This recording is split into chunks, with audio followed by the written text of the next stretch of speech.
So we are heading into the end of June, and this is the time of year when all the seedlings at the greenhouses and the big box stores are all picked over, and the only thing left on the shelf is these poor little overgrown seedlings that are root bound. They're dry, they're just not looking very happy. And this is when I like to pick up a bunch of herbs so that I can make myself a nice little kitchen herb garden on my back deck. This is something that you can easily can do in a small container. Set it on your patio, your deck, somewhere near your kitchen so that you can enjoy herbs for your cooking and for tea all summer long. So in this video, I'll share some tips on how to revive these poor little overgrown root bound seedlings so that you can have a beautiful kitchen herb garden that you can enjoy all summer long. So if this is your first time joining me on my channel, my name is Tracy and I am a year-round gardener living on the prairies in Saskatchewan, Canada, growing zone 3. And on my channel, I like to share how you can garden and grow food 12 months of the year, no matter where you live, no matter what the temperature is outside. So if you want to be part of my weekly cold climate gardening newsletter, just click on the link in the description box below. That will take you to some of my free cold climate gardening downloads, as well as get you on my newsletter list. So I'm not sure if you can tell in the background or by the way my hair is flying all over the place. It is super windy today, and I was filming everything, planting my herbs, showing you all the tips without the microphone being tucked away out of the wind, and the sound was terrible. So I can't really pull my herbs out of the dirt and start all over. So I apologize for that. I'm going to just voice over all the stuff that I'm doing and talk about what I'm doing in the film so that you can follow along and still get some value out of it. So I apologize. Hope you still enjoy the video.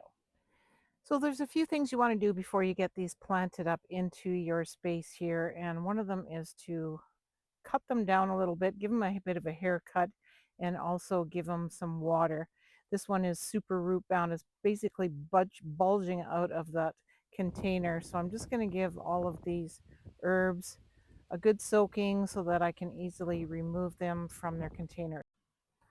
And some of these herbs are pretty shaggy, so I think it's best just to cut them down, cut them back a little bit so that once you plant them, those roots are going to be able to get established and they're not going to be trying to feed all this extra leaves and stuff on these plants. So I'm just going to go through some of these ones that are a little bit bushier and just trim them, cut them just above, a set of leaf nodes, and they should come back.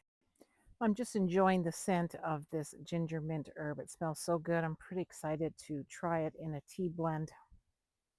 So once you got these trimmed back pretty good, and you can reuse or you can use these leaves that you're cutting off, the herbs, whatever, take them into your kitchen, use them in your cooking, dry them, and save them for later.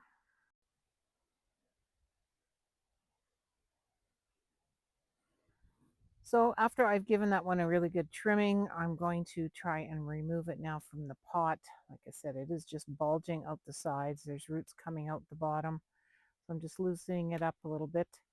You can be pretty tough on these things. They're pretty tough when you bring them home from the greenhouse for sure.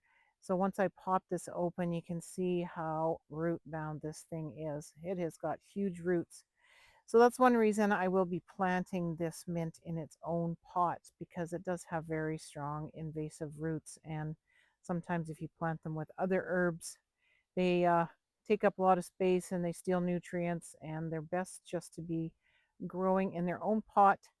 I highly recommend not putting them out into a garden bed or into the ground where they could spread and become very invasive. So I'm just loosening all these roots as good as I can. As you can see, they are wrapped around this plant a few times. And then I'm just going to give it a good hacking here with my scissors and remove a bunch of these roots, just cut them back a little bit. So I'm just using a small flower pot to put this mint in here, and I'm just going to work it into the soil a little bit and then add a bunch of potting soil around it.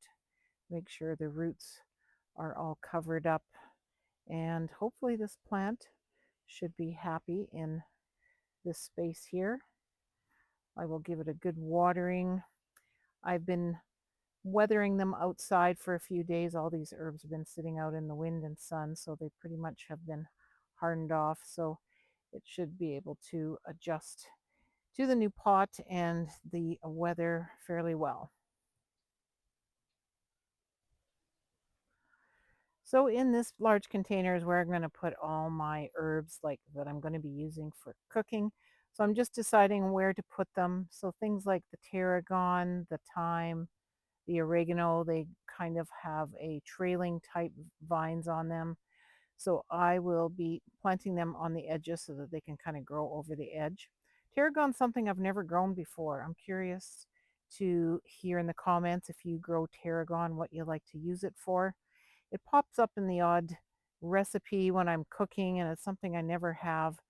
But I'm going to, if I don't use it in any fresh cooking this summer, I'm going to just collect the leaves, dry them in a jar, keep them for something if they ever pop up in the winter time that I need some tarragon, I can try it out.